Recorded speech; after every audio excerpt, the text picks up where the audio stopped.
પાવાગઢ કાલિકા માતા મંદિર 2 માસ માટે બંધ કરવામાં આવ્યું હોવાના સોશિયલ મીડિયા પર વાયરલ થઈ રહેલા દાવાઓ વચ્ચે પાવાગઢ મંદિર ટ્રસ્ટે મહત્વપૂર્ણ સ્પષ્ટતા કરી છે। થોડા દિવસો અગાઉ માચીથી પગપાળા જતા પાટિયા પુલ પાસે પથ્થર પડવાની ઘટનામાં અકસ્માત સર્જાયો હતો। ત્યારબાદ કેટલાક સોશિયલ મીડિયા પ્લેટફોર્મ પર પાવાગઢ મંદિર 2 માસ માટે બંધ હોવાના ભ્રામક સમાચાર વાયરલ કરવામાં આવી રહ્યા છે, જે સંપૂર્ણપણે ખોટા છે।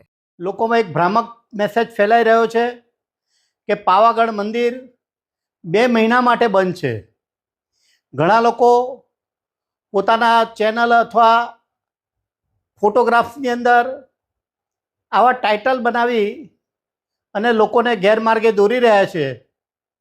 અત્યારના ખૂબ જ સુંદર આહલાદક વાતાવરણમાં ચોમાસું જ્યારે બરાબર જામ્યું છે ત્યારે મંદિર અને પહાડ ઉપર